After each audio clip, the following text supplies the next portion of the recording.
founder of Blah Blah Blah Motorcycles.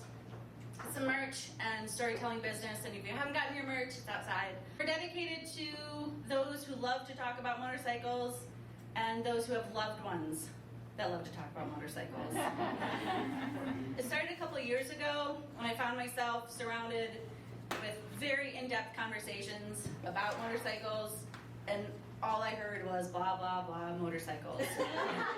So the idea for this event started a couple months ago when I attended a science-based storytelling event. And as I sat there listening to these fascinating personal tales that related to science, the thought clicked in my brain, well, blah, blah, blah needs to be an event to offer a stage to those that have a story to tell about their experiences on motorcycles. A literal place to blah, blah, blah about motorcycles. So I'd like to introduce you to our first storyteller, Helen Tornquist. She was the first one to reach out when I posted the call about meeting storytellers for the event. And I thought, holy cow, this thing's really happening. If someone I don't know wants to participate in this. She most recently returned from a 1-month trip to Prudhoe Bay, Alaska on her CRF 250L rally. A trip she did with her father, a trip that was planned for decades, a trip of trials, errors, and conquests. Please welcome incredible motorcyclist, Helen Tornquist. But by far the most challenging job that I ever took on was in 2019 when I worked as a sales associate at a local motorcycle shop. When I walked in, I noticed right away that I was the only female employee aside from the receptionist/office manager. On several occasions, I would be talking with a male customer, and after answering all their questions, they would then turn around and ask the same questions to my male coworkers, who of course gave them the same answers I did. As much as it sucked dealing with difficult customers, my coworkers and managers proved over and over again that they had my back no matter what. And a guy came in looking to trade in his very large motorcycle for an even larger motorcycle. And the guy turns to me and says, "Shouldn't you be getting me a drink or something?" One of my managers overheard this from the other side of the store and immediately yelled back, "Hey man, Helen's the most badass rider in this building. She rode 30,000 miles around South America by herself. You should be getting her a drink." The next month, my sales averaged about a motorcycle a day, and by the end of my short 2-month season, I had sold 37 bikes and was granted the nickname by my coworkers, Helen the Sellin' Machine. Up next, we have Anders Carlson. He writes for Motorcycle Magazine, yada yada. Just kidding, got one more to say. Please welcome Chicago's favorite sleeveless t-shirt wearing motorcycle author, Anders Carlson. All right, so yeah, the subject of like things, firsts and other things like that, things that you do first, oftentimes you tend to fuck up, or make mistakes, or do incorrectly wrong. So my talk is basically about something that I'm really, really good at, which is talking about how I've fucked things up. And I was so scared to ride it that I paid the owner $100 to come and deliver it to me, because I was so unsure of my riding ability. Oh, and another great thing I fucked up was that, I wouldn't start one day, and Austin is like really hilly, and I was just convinced that something was wrong with it. Something deep and mechanical was wrong with it. So I pushed it 2 miles home, passed 3 gas stations, and got it home, and discovered, of course, that it was out of gas. I did actually spend like 38 days on the road, a bunch of miles. I stopped in a bunch of places. Unfortunately, I began this trip in October. And then the first place I went was to visit a friend in Minneapolis, which was a bad idea. And then the other funny thing I fucked up was I was like going to be cool, so I bought these like vintage like thrift store boots that were like. So I spent like basically 38 days wet and really unhappy. So in the year 2014, I completed a single lap, 3 race weekends. So not only did I tricked people into carrying a 400-pound bike across state lines somewhere so that I could start it and then it would crap out and not run. is going to change the way people think about journalism, motorcycles. Newbery Awards will just pour in. And, great stories do not usually start with good ideas. So, anyway, thanks for coming, fuck-ups. Our next storyteller is Gail Swanson. We recently had a first together, a trip to Mid-Ohio AMA Vintage Days, where we witnessed burnout boxes, barrel runs, track races, and one guy wielding a cattle prod in exchange for alcohol. A shock for a shot. Well, Gail is a shock of fresh air, and she is here to tell her motorcycle first. Please welcome Gail Swanson. As happens to many strong women, turning 40, something clicked. I realized that the life I'd been trying to build was not materializing. The things I had been trying to do, the plays I was running, weren't getting results, and they weren't going to. Someone suggested that I make a list of all those things that I enjoyed doing that I had stopped doing.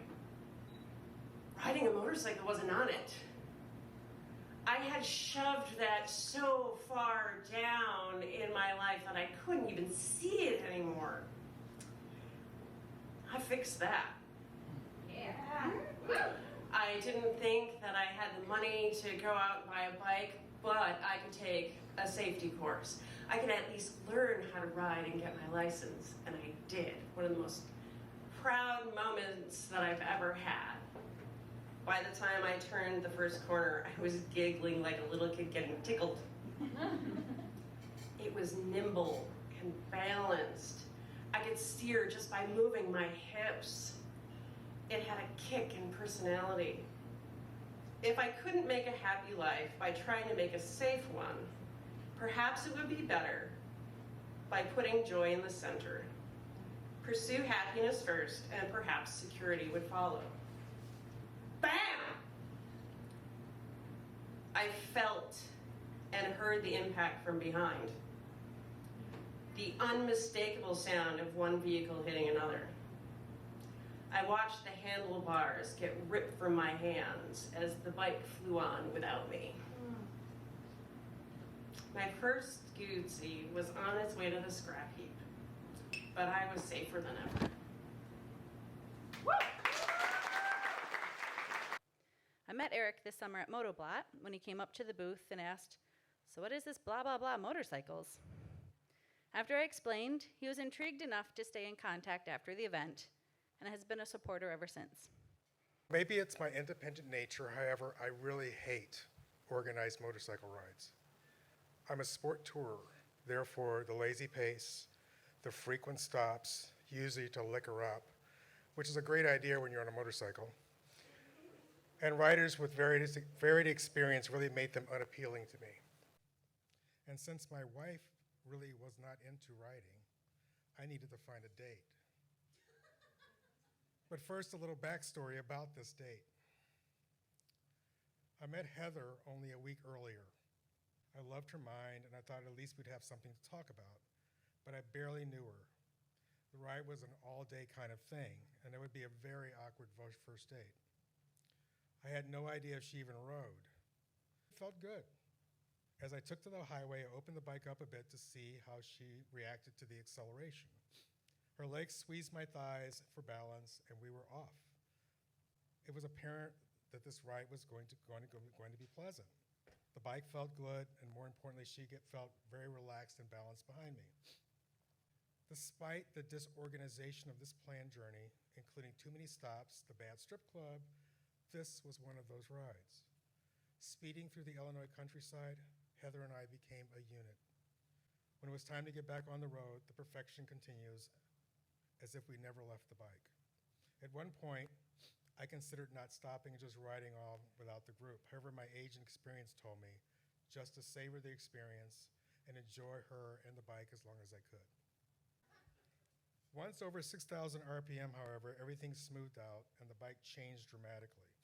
it morphed into this howling monster with effortless, rapid acceleration and poise.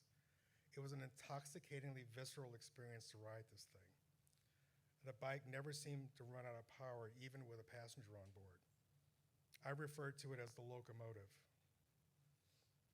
Later in the trip, before the last stop, I decided to open the bike up, and the rest of the group quickly disappeared behind us. None of this seemed to faze Heather. In fact, she seemed to enjoy it, squeezing a little harder and holding on a bit tighter, but never using the dreaded 3 taps on my shoulder. Clearly, she was an adrenaline junkie like I was. As I rode back, I was not only enjoying her, but I was thanking my very patient and loving wife for allowing me to roam the roads free from time to time. One motorcycle, the crisp night air, and Heather at my back. At that evening, there was no place I would have rather have been. Damn, I need a date like that. I need a guy who's willing to wrap himself around me while I'm driving the bike. Our next storyteller is Jill Sandmire. She's the co-founder of Babes Moto Lounge, a lounging garage for those who identify as Moto Babes. They do some cool shit, like host rides, workshops, gear exchanges, and other activities that help to promote riding and educate more women who want to get into riding motorcycles. What's up, misfits, fuck-ups, motorcycle enthusiasts, and those who love motorcycle enthusiasts?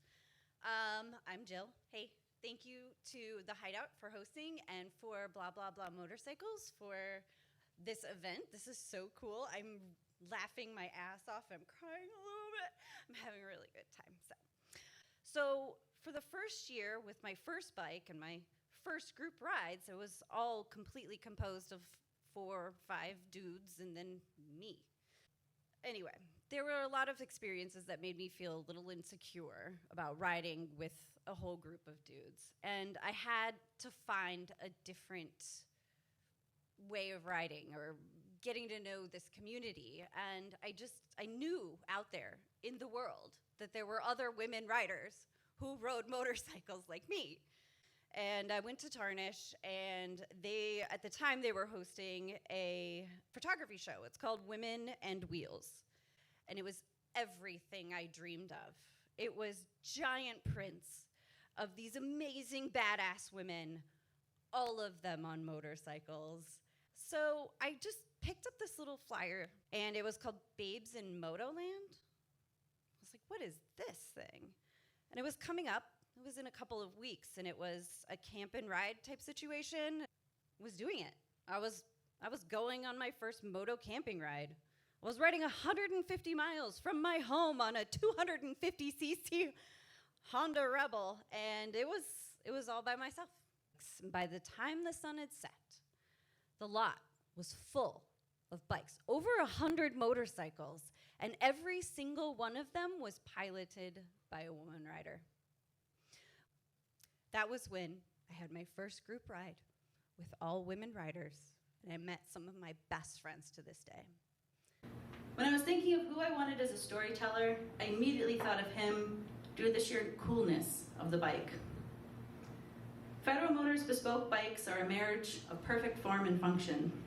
From custom Nortons to BMW Bobbers, Federal Motor builds bikes that are meant to be ridden and to be admired.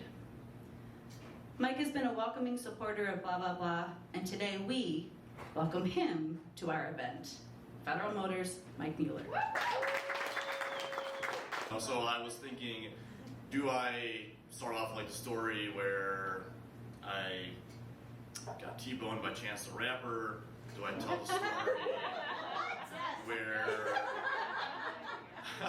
do I tell a story where I met the love of my life, my forever person, because of motorcycles, Meg over there? Do I tell a story where I had an employee steal $18,500 in bankrupt Federal Moto?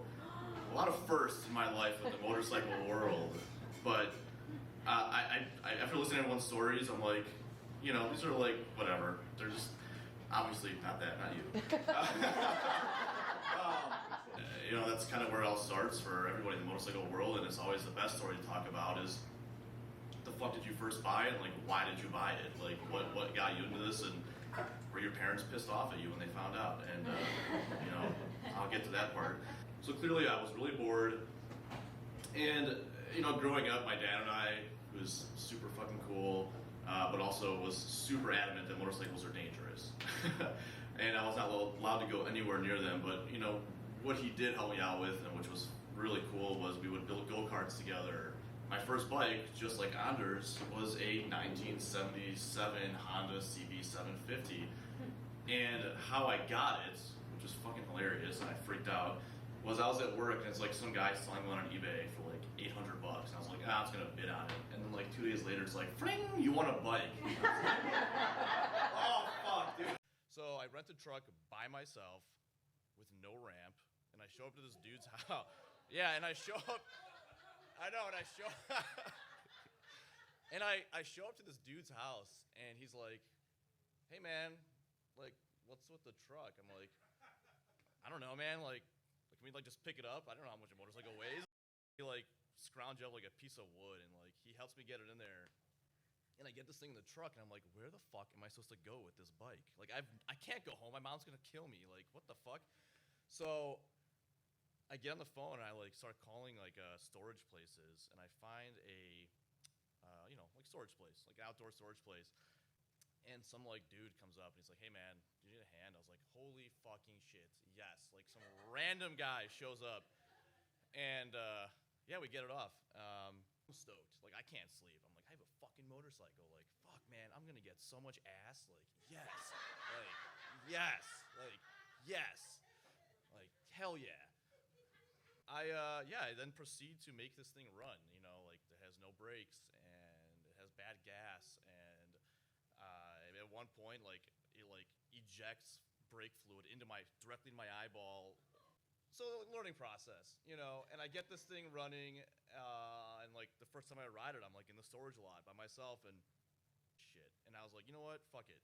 And I just like rode home, and I'm like, Mom and Dad, I bought a bike. My mom's like, fuck yeah, that's awesome. I was like, what? I have this picture of her. It's like gross and beat up, but it's like when I brought her home that day, it's like her sitting on the bike doing like that like puckered lip face, like I think thought she looked cool or something. Like, but that picture is awesome, and I love it, and I look at it every day. And our last storyteller tonight, this afternoon, I don't know what time it is Kinga Tanajewska. Did I get that right? Yes. But today I want to share with you a story from my very first solo ride around Australia in 2012. So this is me living like this. I was living in Sydney like this. Oh my God, I've never came home by myself. I have this new bike. I have all this gear. Like, you know, it's just, and it's very, in Australia, because, you know, it's a warm country, so wild camping it's a common thing. And I'm arriving, and I set up my brand new tent, my brand new bike with my brand new gear. I'm like, oh my God, first night. And Aussies are super friendly people, and it goes like, hey, how you going? Come for a beer. It's like, yeah, sure, my neighbors. So I sat down with them, and they go to me, sir, where are you traveling? I said, I'm going around Australia. Well done, where have you been? Well, this is my first night. So the moral of the story is, do not listen to people who haven't done similar things, because they're the ones who are going to put you down, and they're the ones who's going to discourage you and tell you it's dangerous, because they sit on their ass at home because they're scared. Man, thank goodness we have her to tell us to go do stuff, right? All right, well, thank you all so much. Can we please give a round of applause to all the storytellers?